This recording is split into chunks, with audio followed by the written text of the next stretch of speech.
Lalaki may kinalaman sa iligal na droga, arestado sa operasyon ng mga otoridad sa Barangay Guadalupe, Cebu City. Ang buong report ay hatid ni Patrolwoman Flora May Asares. Hawak ng kapulisan ng Cebu City ang isang driver na top 7 most wanted person municipal level na may kasong paglabag sa Section 5, Paragraph 1, Article 2 ng RA 9165 o Comprehensive Dangerous Drugs Act of 2002.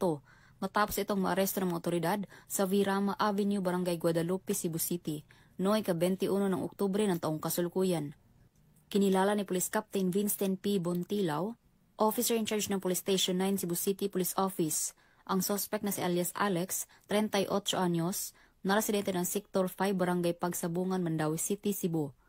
Ang suspect ay naaresto sa bisa ng warrant of arrest para sa kasong paglabag, Section 5, Paragraph 1, Article 2 ng RA 9165 o Comprehensive Dangerous Drugs Act of 2002 na walang rekomendadong piyansa. Samantala, kasalukuyang nasa kustodiya ng Police Station 9 ang suspect para sa dokumentasyon ang tamang disposisyon. Ang kapulisan ng Cebu City ay nangangakong mas papaigtingin pa ang kanilang kampanya na labanan ng iligal na droga upang matiyak ang kaayusan at kapayapaan ng komunidad. Mula dito sa Central Visayas, ako ay inyong Police News Network Correspondent, Patrolwoman Flora May Asares, alagad ng batas, tagataguyod ng Balitang Pulis.